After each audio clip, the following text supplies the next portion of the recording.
அனைவருக்கும் கணித வணக்கம். இப்போ பார்க்க போகிறது 8ஆம் வகுப்புக்குரிய கணக்கு பயிற்சி 3 அதில் 2ல் முதல் கணக்கு பார்க்க போகிறோம். உறுப்புகளின் பெருக்கல் பலனை காண்க. கொடுக்கப்பட்ட கணக்கை என்ன பண்ண போகிறோம்? பெருக்கி போட போகிறோம். இப்போ பார்த்தீங்கன்னா -2mn பெருக்கல் 2 ஸ்கொயர் m ஸ்கொயர், அதாவது 4m ஸ்கொயர் பெருக்கல் -3mn. முதல் ஸ்டெப்பு இதை பெருக்கிக்கிறோம். அடுத்த ஸ்டெப் பார்த்தீங்கன்னா முழு எண்களையும் பெருக்கிட்டு அடுத்து மாறியில் உள்ள உறுப்புகளை அடுக்குகளை என்ன செய்யணும்? கூட்ட வேண்டும்.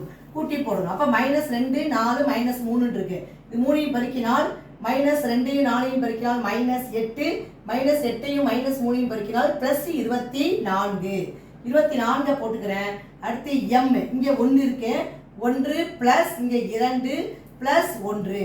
அடுத்து என்ன போட்டுக்கிறேன்? அடுக்குகள் என்ன பண்ணணும்? கூட்டணும். பெருக்கலா இருந்தா அடுக்கு விதியில கூட்டணும். இங்க எத்தனை இருக்கு? 1.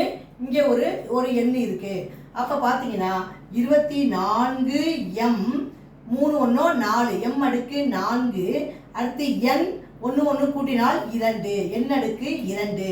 அப்ப ஆன்சர் 24m அடுக்கு 4 n அடுக்கு 2. புரிஞ்சுங்களா?